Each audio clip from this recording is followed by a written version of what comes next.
Hey everyone, welcome again to How to Think. I'm also representing the Creation Summit today.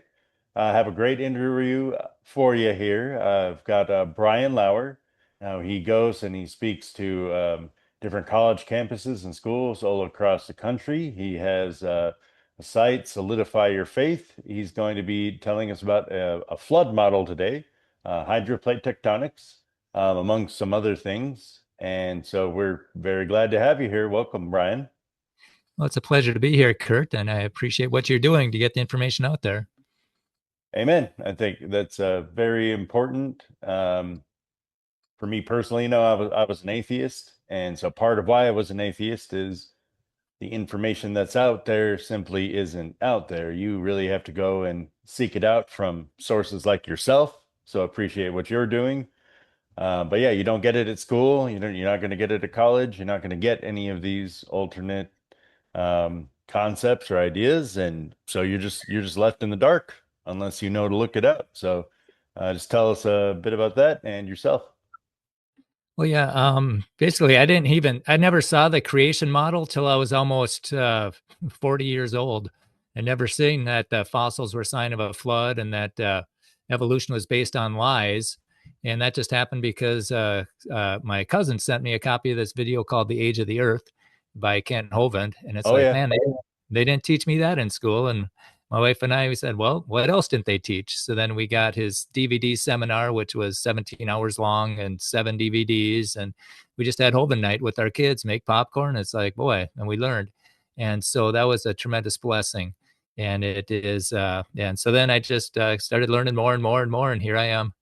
And it's a lot of fun. It really is. It's the battle. I look at the world as it's a mess because there's a battle between God's truth and Satan's lies. And I think ground zero for that battle is creation versus evolution. And I think if we can win that battle, then I think that a lot of those other issues will go away. The challenge we have is that the textbooks that we're funding with our taxes has false information in it that props up the blind chance theory. And so I think if Christians and taxpayers realize what errors are in the textbooks, that I think we could change that if we unite on that. And so, yeah, it bothered me that they just taught a blind chance perspective of the past in school. That's and I don't call them big bangers and evolutionists. They're both based on blind chance, so I call them blind chancers. And it's like thinking the building you're in got put together by chance. That'd be pretty absurd. How much more absurd to think that our bodies got put together by chance. But if that's all people see, they just memorize, they don't think. And so my passion is to give people another perspective so they can see both sides and then they can think. And that's pretty much what I'm all about. And I just go wherever God opens the doors, and it's a tremendous adventure. It really is.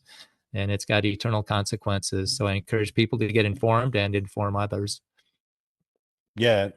And yeah, that hits close to home. And part of it's also, he who answereth a matter before he heareth it out, to him it is folly and shame unto him. And that's exactly what we're doing. We don't hear the other side of it, and we're already answering it. And it's funny you mentioned Ken Hovind because that was kind of my introduction to Oh yeah, creation science and stuff as well. I even interviewed him on this channel. sure, So yeah. sure. Yeah, he has a small army out there, and I think that helped us have freedom 5 years ago. People were a little skeptical of the government, and rightfully so. And wherever I go, it seems like his name comes up. So he's Yeah. planted a lot of seeds around the country. Now, so I think one of the things you specialize in is a different flood theory. And so maybe a good place to kind of start would be, so obviously there's the probably most common view in the world of that there was no flood, there was no global flood, right? Then probably the popular creationist theory is the catastrophic plate tectonics. But then the one that I think you have studied and searched more is the hydroplate tectonics or Yeah, hydroplate theory. the hydroplate theory. Yeah. Yeah. Yeah, and it kind of goes along with Second Peter 3, where people will believe in uniformitarianism and they'll deny the flood, and that's fulfilling prophecy when everybody denies the worldwide flood. But so they have plate tectonics where the plates move slowly, about as fast as your fingernails grow. Okay, But then the catastrophic plate tectonics takes that model and speeds it up to put it in the Bible. So it's a secular model sped up, and the and it's kind of like theistic evolution, where they take a secular model and they slap a cross on it and try and squeeze it into the Bible, and that's not what the Bible teaches. And so that's those are the models. And then the hydroplate theory, it was developed by Dr. Walt Brown back in like 1973. So this has been on the table for 50 years. If we would have been banging this drum for the last 50 years with all his accurate predictions, we'd have a lot of scientific clout. And so that bothers me that it's really we've shot ourselves in the foot by ignoring a theory that makes accurate predictions. Plus, the NASA discoveries are validating it. And so I'm doing what I can to give people all the information so they can make informed decisions. And it's not happening, in our schools, museums, media, even AI will give the consensus, not what's real. They'll just give the consensus. Even if the consensus was 2 + 2 = 5, they'll give that answer. And yeah, we've got that on Answers in Genesis. Canada came out with those conversations with Grok, which is really good. But going back to the hydroplate theory, he developed it, and basically he's I think he's today's Isaac Newton. He was a West Point grad. He was an Army Ranger, paratrooper, got his PhD from MIT in mechanical engineering. So he's really sharp. He ran the Benet military lab where there's dozens of PhDs working for him, plus 100 scientists. So he's really sharp. And if I understand it right, he was going through South Dakota way back when, and he heard on the radio that somebody claimed they found an ark on a mountain. And he thought, what a nutcase, because he's an evolutionist. But in South Dakota, there's not much to do when you're driving. So I think he to keep his mind busy, he just humored him. If there was an ark on the mountain, that would mean that the whole world was flooded with water, was underwater at one time. That would mean a whole bunch of plants and animals got buried in mud, and they would turn into fossils. And then he thought, well, if fossils are a sign of a flood, where's the evidence for evolution? And then he began to ask his colleagues, and where's the evidence for evolution? And nobody had any. And then he saw in the Bible how there's biblical verses about water inside of the earth.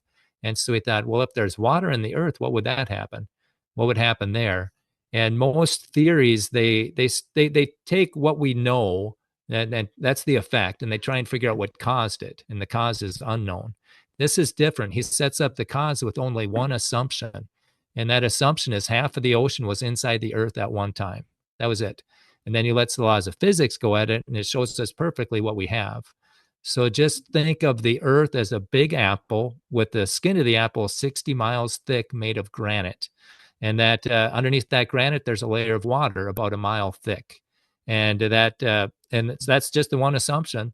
Throw the laws of physics at it. The moon tugs on the earth with high tide and low tide, so it's going to tug on the crust. And back then, the crust wasn't broken into plates like it is today. It was just the crust. So it stretched and compressed, stretch and compress, stretch and compress, and that generated heat. So the water got hotter and hotter and hotter, and it wants to boil, but there's no room to expand. And then at 705 degrees and 3,200 pounds per square inch, it becomes supercritical, where it's not really water and it's not really steam, but whatever it is, it dissolves things like crazy. So now it's dissolving the granite above and the basalt below, and it's mixing it all together and making things like limestone and salts and silicas and quartz. And so, and these cementing agents, how did that sand turn into sandstone? It had to be melted. It had to be mixed with cementing agents. And this is where those chemicals got together. And when limestone forms, it releases carbon dioxide. And there's 60,000 times more limestone than carbon dioxide in the atmosphere.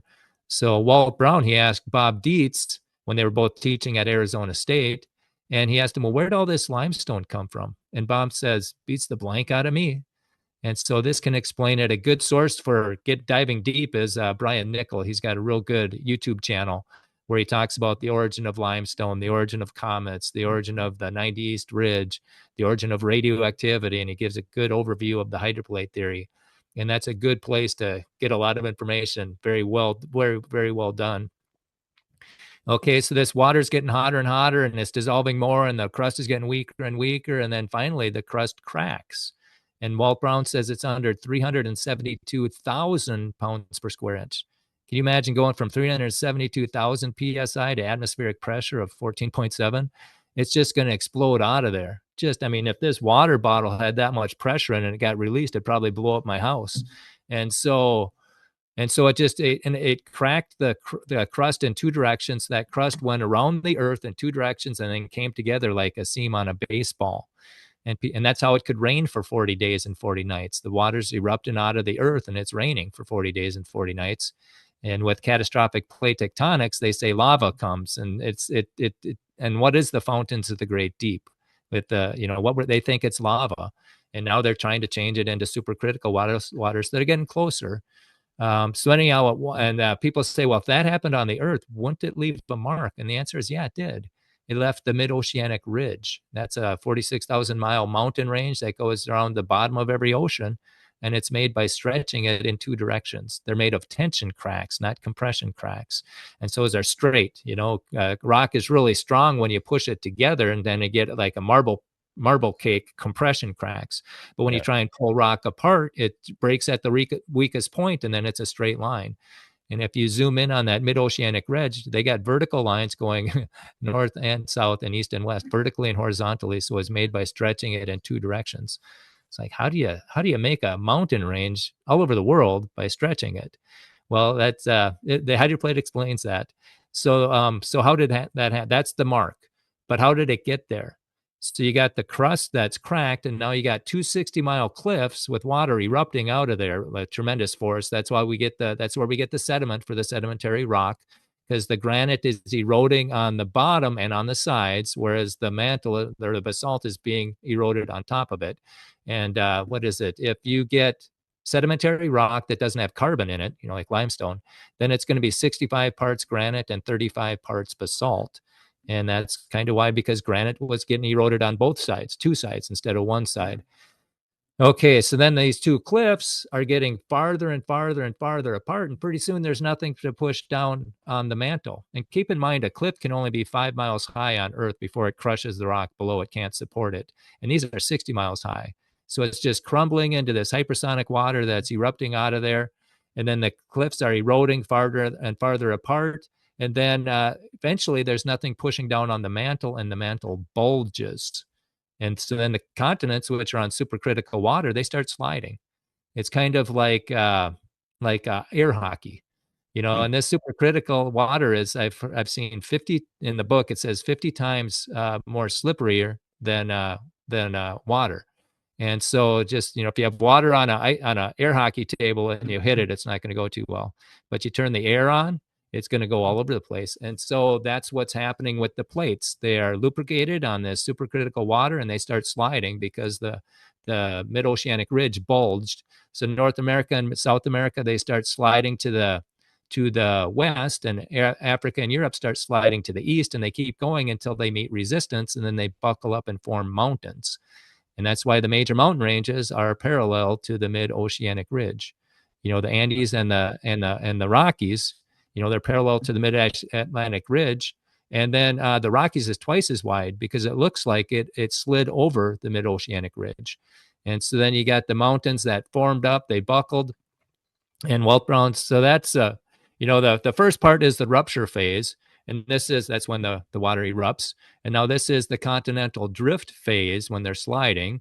And he says that's about a day. He figures that's about day 150 of the flood, of Noah's flood. And then the mountains rise up, and he thinks that happened in about an hour.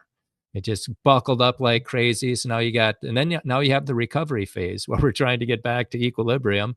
And you got the mountains, which are a big mass on a small base. They sink in. Well, if something sinks in, something has to rise up, and that would be the plateaus. They have a hard time explaining how plateaus seem to have grown upward and downward at the same time. And so then the plateaus rise up, and then similarly, and we're just doing the cliff notes here, but similarly, as the mountains rise up, the mountains sink down, the plateaus rise up. Similarly, the mid-oceanic ridge rises up. Something has to sink in, and what sinks in is the Pacific Ocean.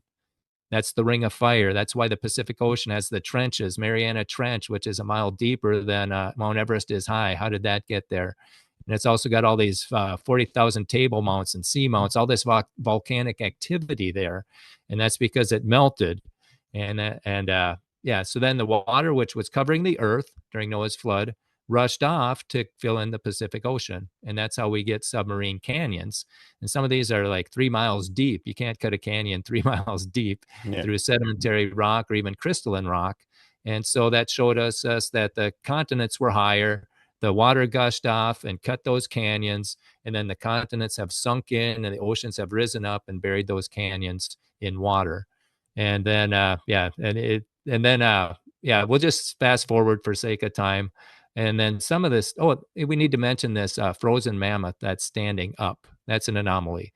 How do you freeze something standing up? And it's in the St. Petersburg Museum, and it's got a crushed femur, all that stuff. But basically, this theory would try to explain it as some of that stuff was shooting up with such tremendous force that it escaped our atmosphere. And so now you got water, which is ice, and carbon dioxide, which would be dry ice, and all those minerals, that would be mud, and came down, got super cold in outer space. Gravity grabs a hold of it and buries the mammoths in super cold mud, or hail. Gets buried in muddy hail. They get buried to the bottom of the and then I'm not sure how deep they were buried, but then the flood came and and went over them, but it didn't thaw out. Okay, and then fast forward another bit. Some of that stuff was going up with such tremendous force that not only did it break through our atmosphere, it busted out of Earth's gravitational pull. And now you got dirty snowballs flying around the solar system, such as comets and asteroids. And the NASA discoveries are validating that material came from Earth. They found amino acids and all that stuff, and all this stuff. And it's an incredible theory that is worthy of study, and it's being kicked to the curb by blind chancers and creationists alike. And I'm trying to bring it into the mainstream, because when this theory, the hydroplate theory, gets into the mainstream, it destroys the Big Bang. The Big Bang predictions cannot work, or they've been wrong this whole time. Their laws of physics cannot get asteroids to have a moon, and a lot of other things that they just cannot, contact binaries. They can't explain it. But Kevin Lee, he had orbital physics, and he's a pastor now in Port Orchard, Washington. He had orbital physics decades ago, because he was trying to, he was working at the Navy nuclear shipyard, and they wanted him to be an engineer, and he didn't have the degree, so he was studying to pass the test. And so we had orbital physics. So when NASA comes out with with what they discover, he knows that it can't happen by blind chance. He knows that the Big Bang is on just real thin ice, and we're chipping around trying to make it fall through the ice and get that blind chance theory. And then it validates the Bible, and I think that's why there's so much resistance to it. The thing that puzzles me is why creationists are resisting it. That's a tough one, because Thomas Chamberlain, he's a really smart guy over 100 years ago, president of Chicago or whatever, right, university. But he said there should always be two multiple working hypotheses. So then people can sharpen their analytical skills. They can compare and contrast. But what's happening today, he says, otherwise people just memorize and conform. And that's what's happening in our government schools. They only teach them a blind chance perspective, so people just memorize and conform. But even at our Christian organizations, they just teach the catastrophic plate tectonic model. They don't give another model for people to think about. And I think if we want to educate people, we should give them all the information so they can make informed decisions. And we're trying to get the CPT guys to, step up to a roundtable discussion, and so we can critique each model, the strengths and weaknesses of each model. But they are very, very, very reluctant to do it. And as of yet, they haven't done it yet.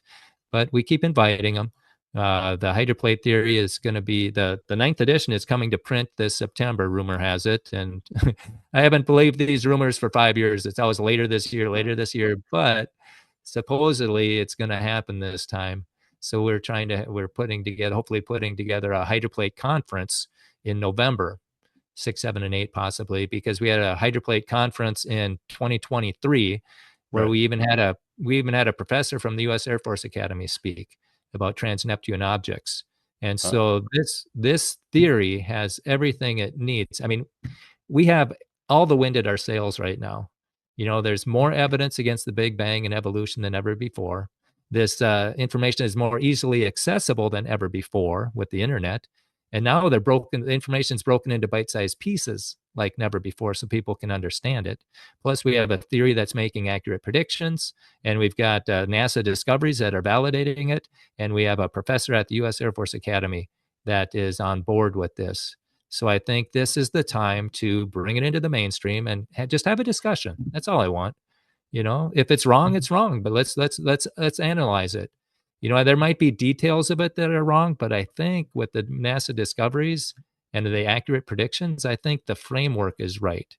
But it's been, again, kicked to the curb for 50 years, and that's a crying shame. That's a dark day in science. We need to bring it into the open so people can talk about it, and then just follow the science wherever it goes. So in a nutshell, hopefully that was understandable. We go into more Yeah. detail on my YouTube channel, but yeah, it was a blessing to get this information out there, Kurt. Oh, amen. Yeah, and that's you bring up a really good point there by saying like analyzing the information. Yeah. Because for me, I'm the type of person I need to hear and understand kind of both sides to an argument. Yeah. Yep. If I don't do that, but yet I'm so certain about one and I don't even know anything about the other, like really, am I that well informed? Am I really Right. making an informed decision? Well, no, I'm Right. not. And this goes from anything from science, but also to like theological Right. debates and doctrine and this and that, right? Like you Right. should be informed of what everybody says, Yeah. what information is out there, and then you form your own conclusion. Sometimes you might find something in the middle. Right. All models are wrong, but some of them are Some useful. are helpful. Yeah. Yeah. Yeah, that's true. That's true. And I think, I had a debate with an evolutionist a couple of Saturdays ago. And my opening statement was defining science from our textbook. It's observable and testable. Okay. And if it's not observable or testable, it's not science. Yeah. And then we separated facts from the conclusions. A fact is a verifiable piece of information, where a conclusion is a judgment based upon the fact. And so, like, they'll say Grand Canyon, that's a fact. Then it says formed over 6 million years. Well, that's an interpretation. So we have to do that. And then we also, Rod Stadler, he's got a really Yeah. good book called The Scientific Approach to Evolution or something like that. Yep. He spoke at the Twin Cities Creation Science Association meeting. And you can see his talk on YouTube. It's TCCSA. And it's the steroid, I forget what it's called. Oh, yeah. Evolution and Creation, Friends, Enemies, or Frenemies. But he talks about evidence. Is it high confidence evidence or low confidence evidence? Yep. High confidence evidence is, a double blind safety. It's observable, it's testable, it gets rid of bias. And then the low confidence, I would submit, isn't even science. You can't test it, you can't observe it. And so that's what we talked. I laid that that framework for the debate. And so it's like, yeah, we both have the same facts. And Hmm. you're trying to you're trying to get to your conclusion is to be part of the fact, but it's not. And so I think science should just teach what's observable and testable. And then, if a theory is making accurate predictions, especially if it has biblical verses that support it, I think that we should be looking at it as far as Christians go. And I was going to go to in July, they had the Creation Science Convention in Hmm. St. Louis. I was going to go there.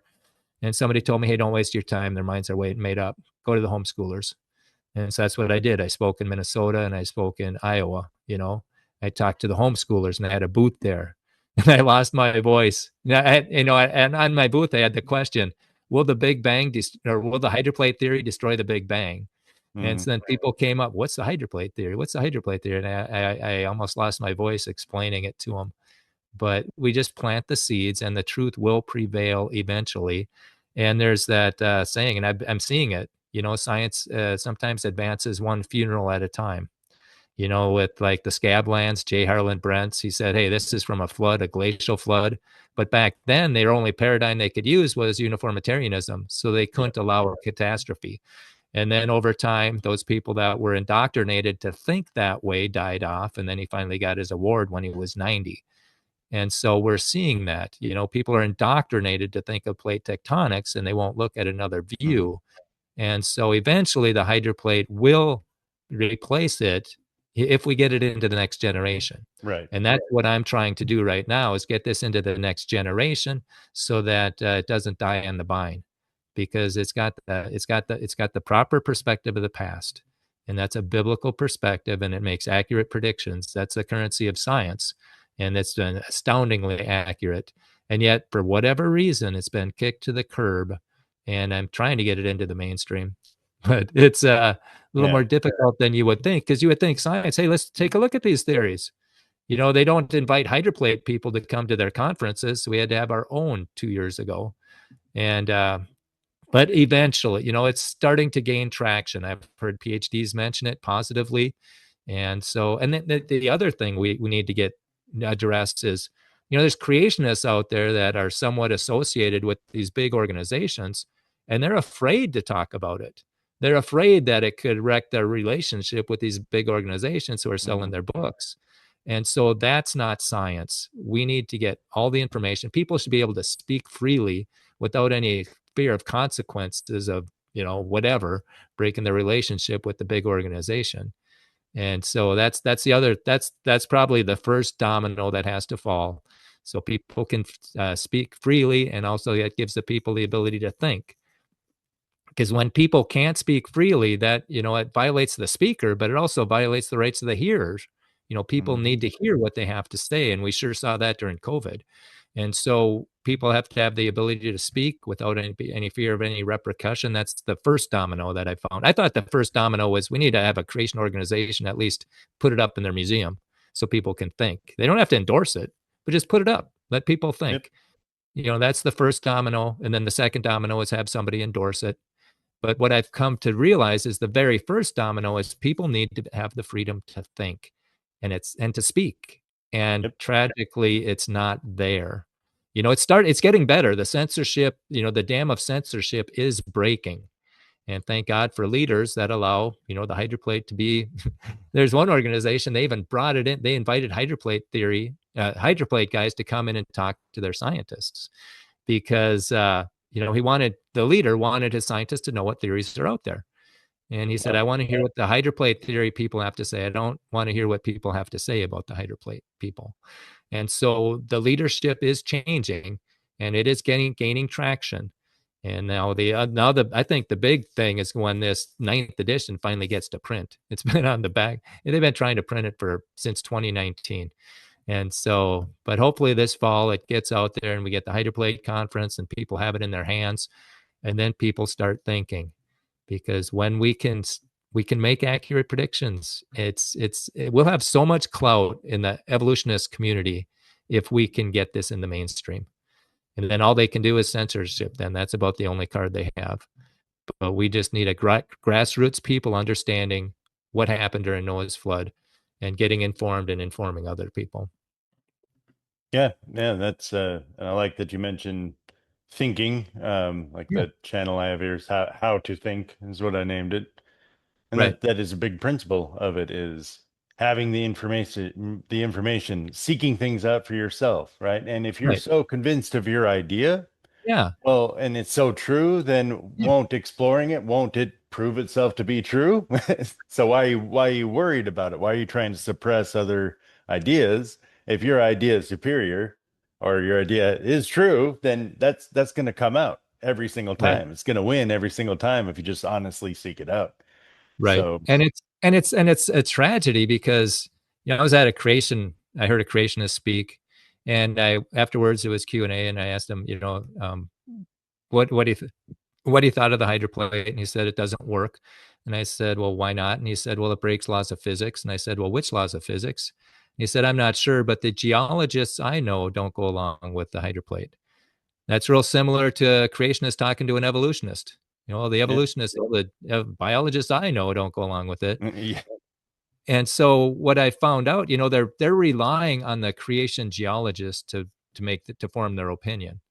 And we've been in an email exchange with creation geologists, and the questions they ask show that they have an embarrassing lack of understanding of the hydroplate, and yet they are still, people are relying on their advice. And it's interesting the mental gymnastics that mhm, are going on.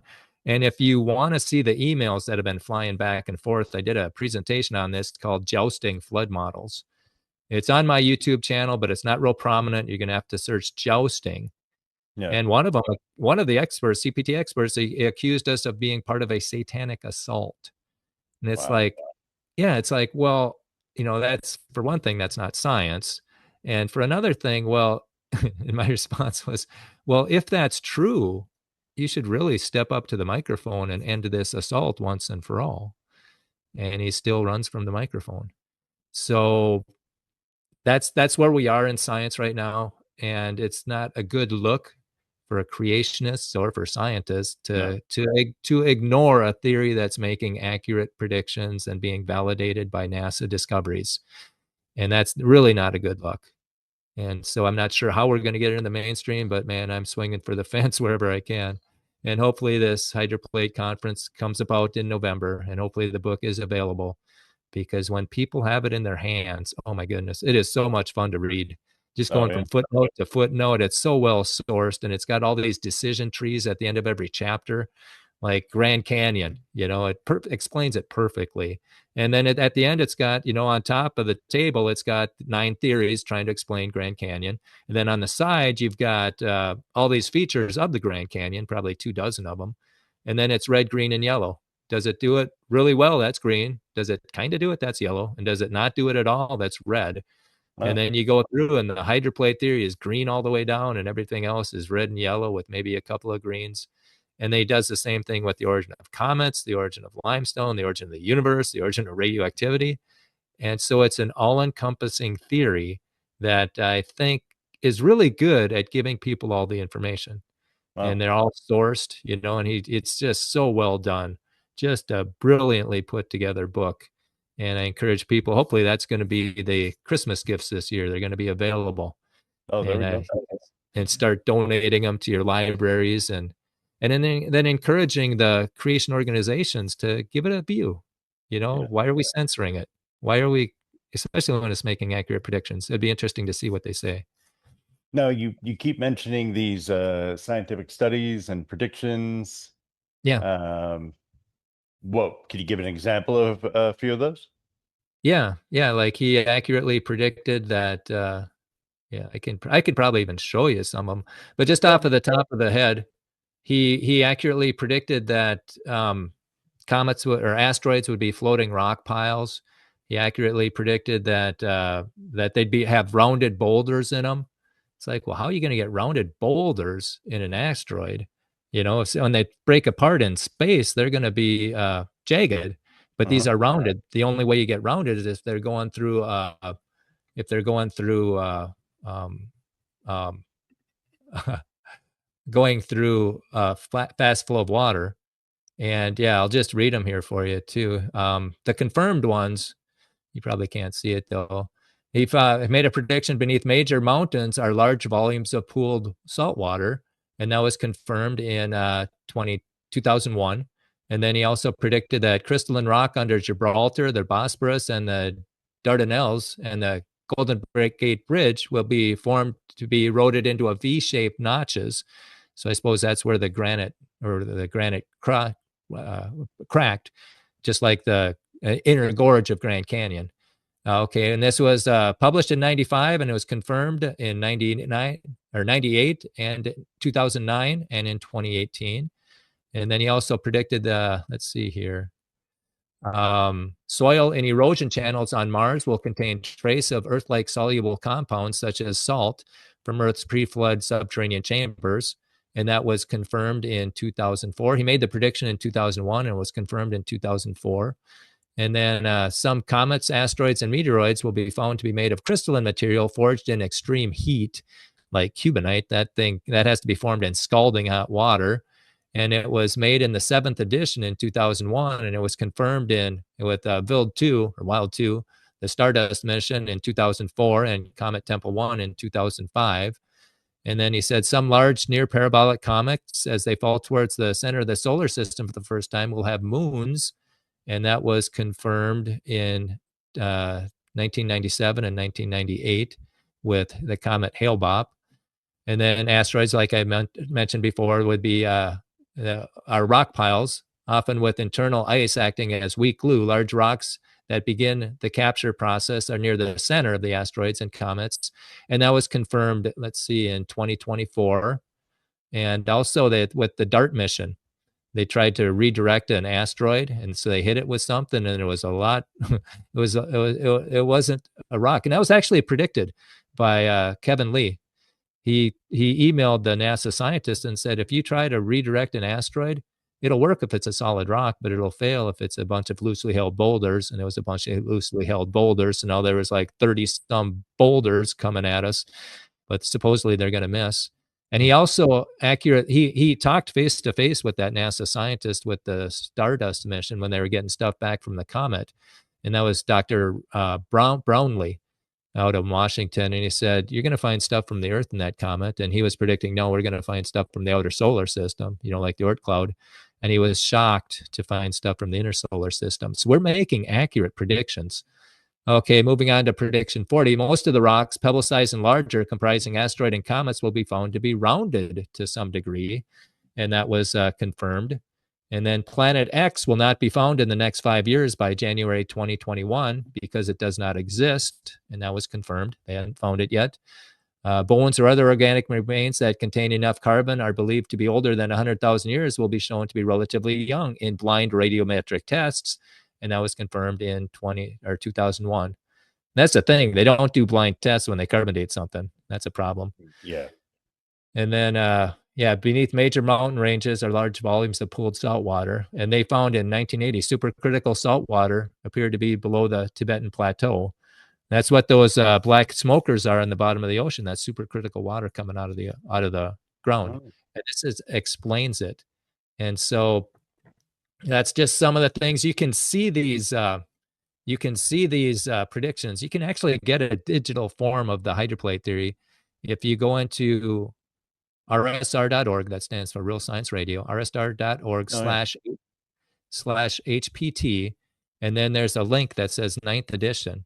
You click that and you can download it and you can search predictions. And it's on page like 400 some, where you can see all the predictions, and the ones that are accurate are going to be in bold. And Yeah. he's got probably 40 other predictions that are out there. My question for the plate tectonics guys and the catastrophic plate tectonic guys is, what predictions are you making right now? Do you have any current predictions? Right. And yeah, and so that's, I mean, the Walt Brown's made a whole bunch of them, and there was one that was false because of a mathematical error. But there's another one that's questionable with incoming comets, but that can be explained. So anyhow, yeah, those are some of the predictions, and it's a fun theory. It really is. Yeah. I've gotten comments. It's like, man, this is nothing excites me much more than nothing much more in life excites me more than the hydroplate theory. It's like having the answers to the test.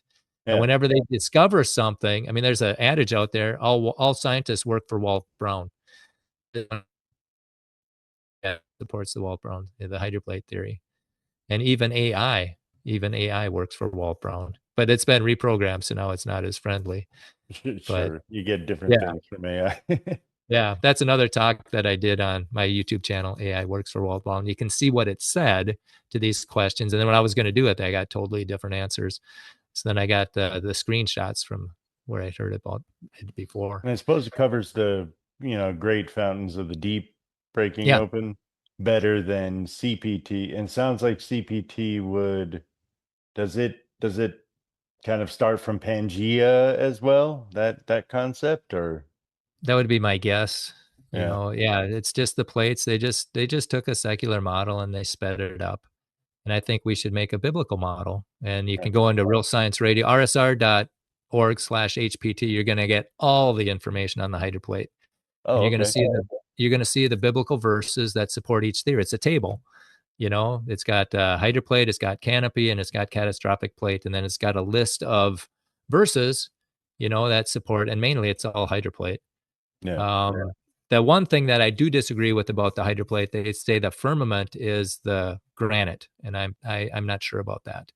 So, but that's the one thing that but everything else, the science part. I even gave the book to a geology professor. This was years ago, and I said, "You guys don't have a theory for Grand Canyon that works." Because my brother-in-law, he was at St. Cloud State, and he had a geology class, and they're trying to figure out how Grand Canyon formed, Mm.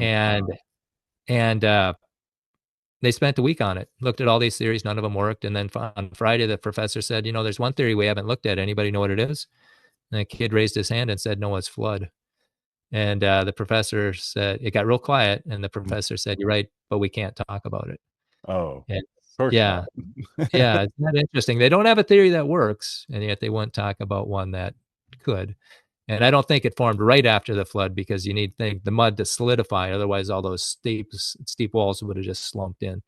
So but anyhow, yeah. But I gave it to the professor, and that's one thing. The geology people, they can't answer Grand Canyon, so that opens the door. I gave her the eighth edition. She had it for almost or over 6 months, and then we talked, and she said that the theory works if the assumption is right. She just didn't believe the assumption. She didn't think there was water under the oceans back then. It's like, Yeah. well, why not? There's water under the oceans today, Well, you know? don't you? And I think you so, find, yeah, there's underwater caves, right? There's even oh yeah, places you can go to where there is like a pocket of water underneath the crust still, I believe. yeah, those black smokers, that's super critical. And Yeah. then this year, just last fall, I gave it to a geology professor and she was going to look at it. And I had a table at St. Cloud State, talking. And there's a couple of students just got very irrational on me and were yelling at me. And they said I should talk to that professor. And it's like, I gave her the book. And then just like that, she gave it back and said that it's wrong. She didn't even have it for 2 or 3 days. She just said, she emailed me, said, it's at the desk. We don't have to meet again. And so it's, and I kind of understand, like, there's this book by Jerry Bergman. He's got 3 volumes Yeah. of this. He's got Slaughter of the Dissidents, Silencing the Darwin Skeptics, Censoring the Darwin Skeptics. If you kick the sacred cow, you could lose your grant money, your job, your grad school. It's just a witch hunt that's going on right now. And that's hurting science a lot. And it kind of reminds me of the emperor has no clothes. Yes. Everybody's pretending that this works. They don't want to appear stupid. We just need that kid to yell, hey, the emperor has no, or evolution has no evidence. And I think that's happening right now. There's so much Yeah. evidence against the Big Bang. But even in that story, instead of the emperor being embarrassed and being, apologizing, it just went proudly as like nothing happened. And that's what evolutionists are doing right now. Yeah. There's so much evidence against the Big Bang as far as even, what's happening inside of our cell. There's no way that got together by blind chance. There's no way. Possible. And yet, yep. But they Yeah. have to keep on. And Francis Crick, said a quote something like, "You have to keep on reminding yourself in biology what you're looking at is not designed." It's like, well, why do you have to remind yourself? It's clearly designed. And so, yeah. And so that's it. It's a battle. I encourage people to get involved. It's the funnest one out there, I think. And because we got the winning hand. When the cards are laid down, we win. And it has eternal consequences. That's why there's such Yes. resistance. And that's why I'm so thankful that you do what you do, is getting information out there so people can think and come to an informed decision. And there should be nobody who objects to that. And when they do, that says they want censorship. And that basically says that they can't, their theory can't withstand scrutiny. Hmm. So they don't want it to be scrutinized. Yep. And we just have to have a grounds roots awakening, and so that science can advance. Because right now the big bangers are keeping, or the blind chancers are keeping science. They're making a lot of them, a lot of bad predictions, and a lot of things that hurt science, like junk DNA and vestigial organs and Oh, stuff yeah. like that.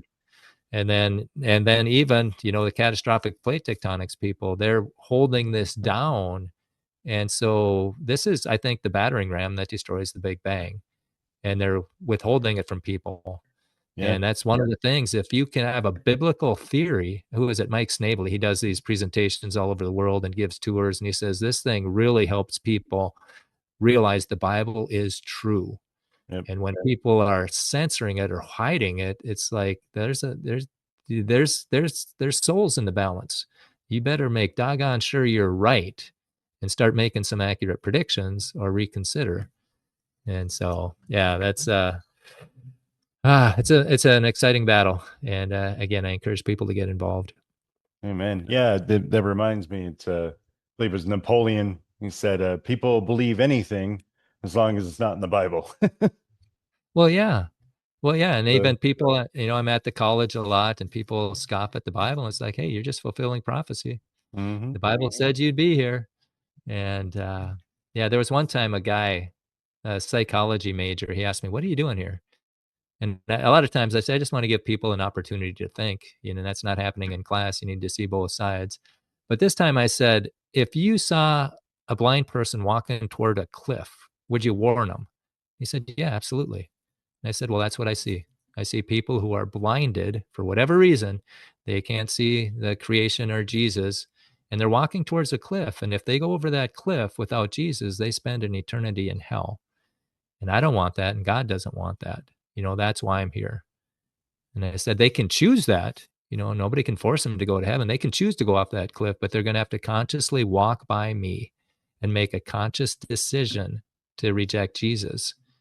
And then they have no excuse. And so that's, what motivates me. I don't want people to go off that cliff Yep. without Jesus. And, with Ken Ham's book, Already Gone, it shows how, was it in that time, it was like 61% of the students or kids in Christian churches stop going to church once they leave home, and 90% in some denominations. But they surveyed them and they asked them, well, why? And the main answer was they doubted the Bible was true. So then they asked, well, when did you begin to have your doubts? And it was mainly junior high and high school.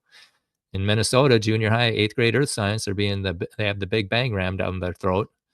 And then in 10th grade, they have biology and evolution rammed down their throat. And if they don't, and they got good questions. The problem is that they aren't getting good answers. Yep. I was at a community college one time, and a woman came up to me and said that it was either her daughter or her nurse was going through confirmation. And so he asked her, and so she asked the priest, about dinosaurs. And she didn't get a good answer. Nope. It's pretty much just believe it because I said so. And so she concluded either Adam and Eve are false or dinosaurs are false. And how can dinosaurs be false when there's fossils on every continent and footprints? And so I looked at the woman and I said, your daughter or niece or whoever is real close to kicking the Bible out of her life for the rest of her life. And I said, dinosaurs are true. Adam and Eve are true. The thing that's false is millions of years. And Yep. then I plugged her into my dino talk. And that's, I have these tables at different events. And one was a Christian event where I asked, when did dinosaurs live? It's all full of Christians going to hear these Christian speakers and Christian bands and all that stuff. Was it millions of years, thousands of years, or billions of years? And millions of years won, 81 Wow. to 51. Yeah. So our churches are doing a very poor job of explaining how dinosaurs instead of a lot of people try and fit dinosaurs into the Bible. No, it's like you use the Bible to explain dinosaurs. They were made on day 6 with all the other land animals. 2 of every kind got on the ark.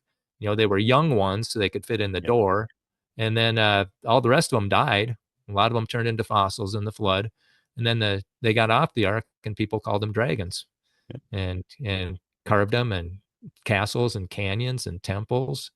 And that's how dinosaurs. And then we killed them too. So yeah, that's the biblical interpretation of dinosaurs. The problem is, ask a kindergartner when dinosaurs lived millions of years ago. Mhm. So they start them young. Dinosaurs are the gateway to evolution, and evolution is the gateway to atheism. And so that's where the battle is. And we got the answers. And we just need more soldiers. We need more people in the battle getting informed and informing others.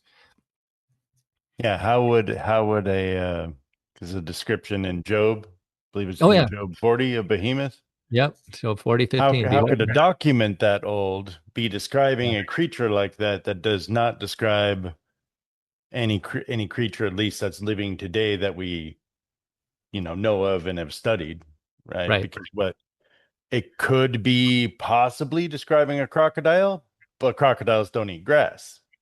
Right.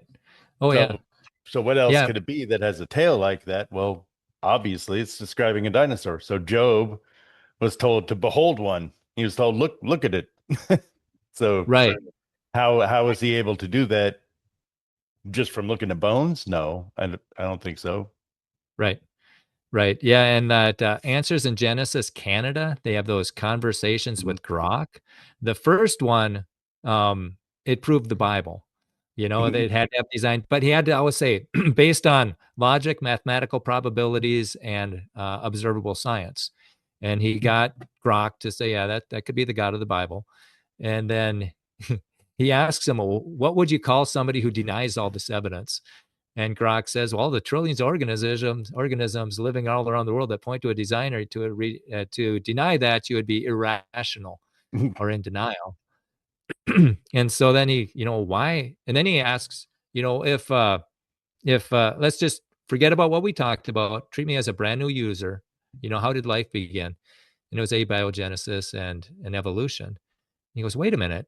You said that you before you said that, and now you say this. Why is that? And then Grok says that, well, I'm programmed to give the consensus answer. And so then the next conversation with Grok, it's the flood. He got Grok to admit that there was a worldwide flood.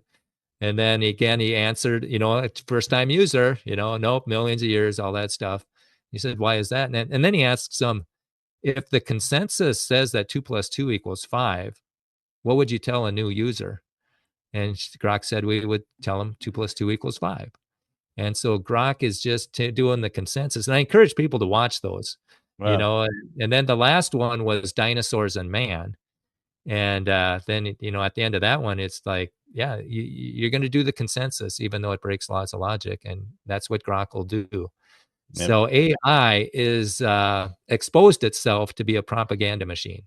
It's going to tell what the consensus is, Hmm. and the consensus is wrong a lot. So Grok is going to be wrong a lot. So you always have to put, based on observational science, logic, and mathematical probabilities, you can get Grok to think. Otherwise, it's a propaganda machine. And I encourage, check out that website. It's on YouTube, Answers in Genesis Canada, Yep. Conversations with Grok. And I made a quick blurb of it and put it on my Solidify Your Faith channel. But yeah, it's and now they want to have AI in Barbie dolls. They just signed a contract with Mattel or whoever. So this Christmas, look for AI in dolls, and what a train wreck that's going to be. Oh Because yeah. Mark Dicey was asking Grok about transgender, boys and stuff and all that stuff. He says, is that unusual? Well, no, people have to make their own choices. And so it was, I don't know if it was a liberal one. And then he did the same thing with Grok, and they got the same answers. So again, this is censorship on steroids, and it's a propaganda machine. So And that's, I mean, that's even gaslighting, right? I'm sure I'm sure at our age, 20 years ago, that type of concept of transit was nobody did that. That was, and I don't mean it meanly or whatever, but that was a weirdo, right? Or that oh, somebody yeah, probably had a mental health problem. It wasn't common, you right. know. And Our school system is promoting the mental health problem. They're yes, asking boys and kindergartners, "Oh, Billy might be a Susie." And you know what? And I was at the fair, so I get to talk to a lot of people that I don't normally talk to. And one guy said, and it was that a year ago, there was a guy, he pulled this kid out of school, because a sixth grader out of school, because they told him, you can change genders and we'll hide it from your parents. And wow, now this year, somebody said that happened in kindergarten. So our school system is promoting mental illness, and so that's very disturbing. yeah, And very disturbing. And so we need to have the truth. yes, And thank God we can still homeschool in private schools, so we can see what the Bible says. But Germany, you can't homeschool. So we need to wow, stand up for our freedoms, and that's where the real battle is now. We need to use our freedoms to speak out, or we're going to lose them. yes, And what kind of world are we going to leave our kids if we don't stand up and stop it? Who's gonna? And so I encourage, hopefully that motivates people to get informed and inform others. And yeah, yeah, that's one of the big issues, is how yes, do you get people to get informed? Because and I was at the fair too, and I was asking, I would ask, who paid the biggest criminal fine in U.S. history? And 95% of people don't have a clue. And here it's Pfizer, 2.3 billion for fraudulent marketing. It's like, how come we don't know that? Well, it's because they advertise so much. And so we need a good source of information that's not funded by Pfizer. And then I would promote the highwire.com. But we need good sources of information, and yeah, we're not getting it. And if we only get what our mainstream media is, which is funded by Pfizer or pharma, is telling us, we aren't going to have all the information to make informed decisions. And that's act in all areas of life. yeah. And I'm at the point, it's like, hey, I don't know what's going on, but it's probably not what you're telling me. So I look for alternative sources, eyewitness accounts, and primary sources. And so, there's the battle, and it's raging, and we need people to get involved. Absolutely. Yeah, it took 37 years. I was thinking 37 years for me before even hearing any of these. I didn't know any of these arguments existed. I Oh didn't yeah, know they were out there. And the first time I heard them, I was at 30. I'm like, wow. But you have to look for it. But it right, shouldn't be where you have to look for it. That should right, just be, hey, and even if you want to say, hey, these are the conflicting theories. Here's what right, scientists say. Here's what other scientists say. right, Make an informed decision, but they like to suppress it, which to me is kind of a sign of guilt. Because if right. one side's trying to silence the other one, that usually hasn't been a good thing in history. Well, But yeah, yeah. And then when they start calling you names, that's when they don't have anything logical to say. yep. So that's an ad hominem attack, and I usually take that as a victory. Hmm. You can't argue against the evidence. So now Yep. you focus on the person, and yeah, and they aren't teaching these skills in school, and I think that's by design. There's a book out there called "Dumbing Us Down" by the teacher of the year in New York, and she just rips that school system Oh, apart. wow. Yeah, yeah, it's pretty eye-opening. And what they want is free market ideas. It's like instead of certifying people to teach, let anybody teach who wants it, and then let the best results go where people go where the best results are. Yep. And because right now they get their degree and it doesn't matter what the results are. And so we need a free market flow of ideas, and it's certainly not happening in the science class. No. And what's bothersome to me is I went through our curriculum last year. They gave me we have online textbooks, and they gave me the password, and so I was able to go through them, and I pointed out some errors in the curriculum based on Nature and NASA and PubMed and the Smithsonian. What they were in the textbook would violated what the major scientists were saying. And then she said, we're just teaching the state standards. And I said, well, what standard says we're 1.6% different from chimpanzees? And she didn't respond, but the superintendent emailed me saying that they contacted a law firm in their response. Instead of Wow. contacting the publisher to clean up these textbooks, they contacted a law firm. And so then I went to the school board and asked them if they'd do something about it. And I went back 6 times, and it's like, you're teaching kids that life can begin in water. Well, here's a PhD scientist, Jonathan Sarfati, who says it can't. And I had a 1 minute clip that I played of him explaining how water breaks apart molecules faster than they get put together. And so I said, can you show me a scientific paper that validates what's in your textbooks? And they couldn't. And it's like, I went back, it's like, can anybody in the school district do this?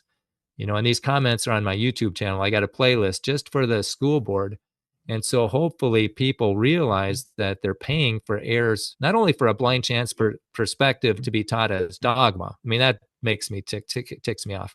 But what really ticks me off is when they use false information to prop up that blind chance perspective. And Hmm. so hopefully if there's somebody out there who wants to run for school board, who wants that spot, it can just say, hey, I want accurate textbooks, vote for me.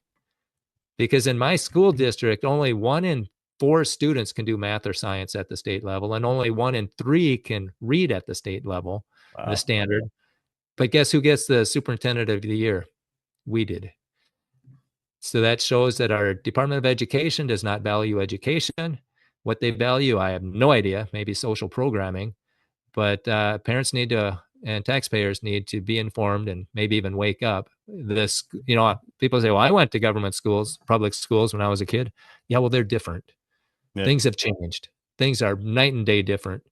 And there's even my uncle, he was 85, sitting around the campfire. And he says, I'm glad I'm old. And I asked him, why would you say that? And he said, I wouldn't want to grow up in this world.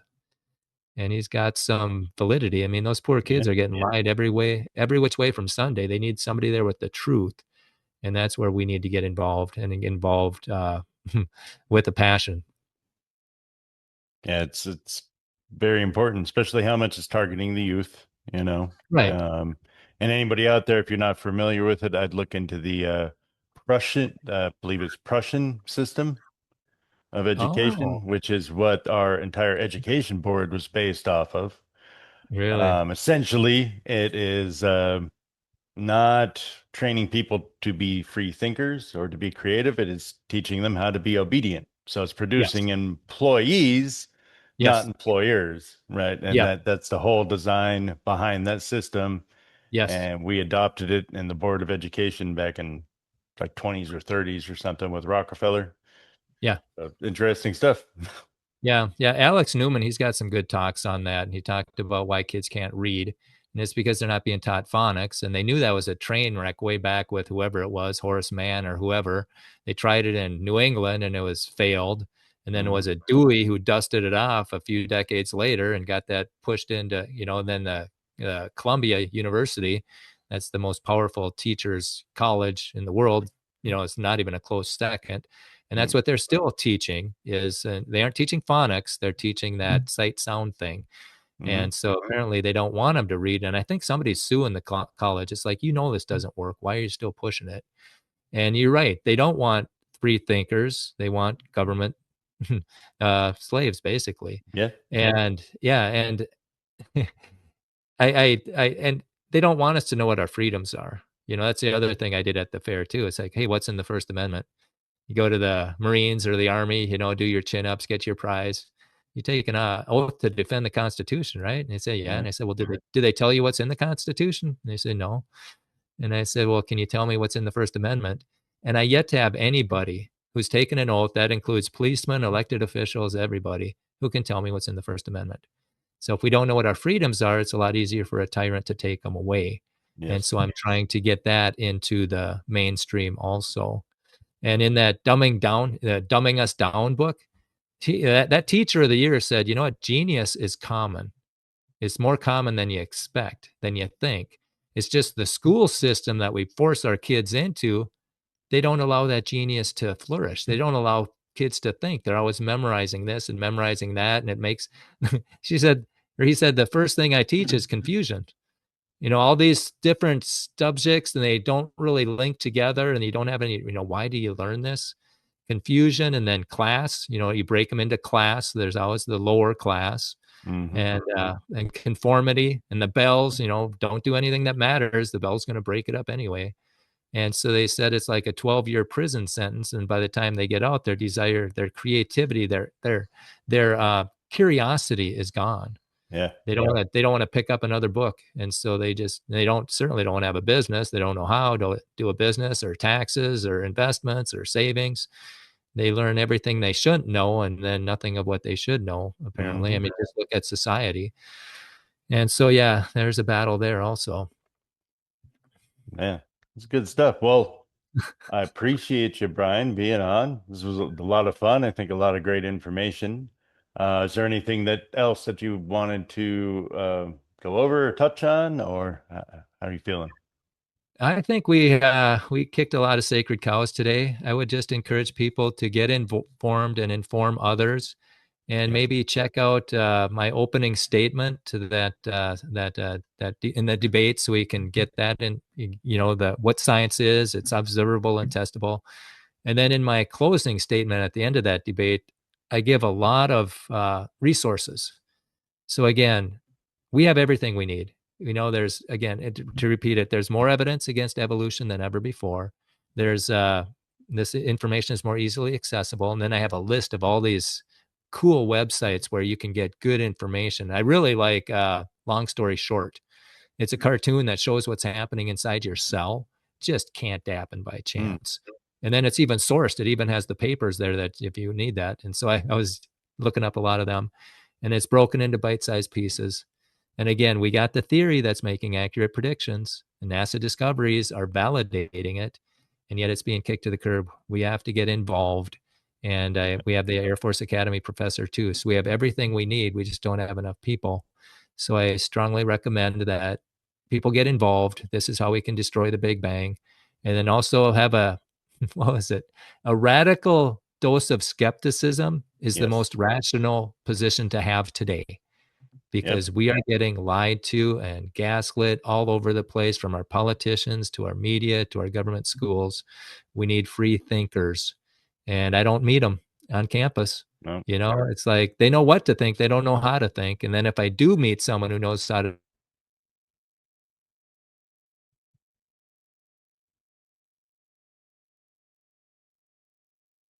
To lose you.